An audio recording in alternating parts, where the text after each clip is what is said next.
ولكن هذا الآن عالم الدين. خلينا نسمعك الآن. أين استخدم كلمة سلام الله على شنو؟ كنت في طائرة اروح، من سوء حظي جلس عندي فرد واحد شارب خمر بالطيارة كان شارب.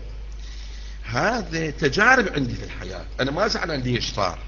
هذا كان يحب يتكلم وياي نفسه ما مسوي غلط، يعني هو في دينه ما مسوي غلط الرجل، خلي اقول لك.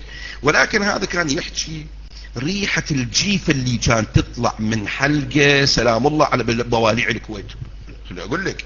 ولكن هذا كان يحكي ريحة الجيفة اللي كان تطلع من حلقة سلام الله على بواليع الكويت، كان تطلع من حلقة سلام الله على بواليع الكويت.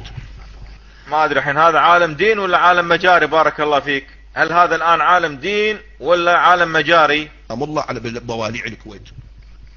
سلام الله على بواليع الكويت. هل تقبلون يا 12 بهذا الكلام؟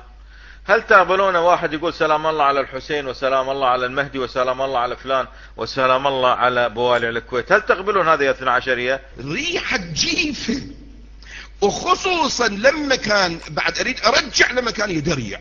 وي وي وي وي, وي. يقول لي عيب عليك تسوي كذي. طيب هذا من حسينية شو اسوي له؟ زعلت انت الحين على هذه؟ خلاص ابطلع من الحسينية. خلاص شباب، خلاص ضيوفنا 12 زعلوا علي اني ليش ادش الحسينية انقل من حسينياتهم. خلاص يا شباب.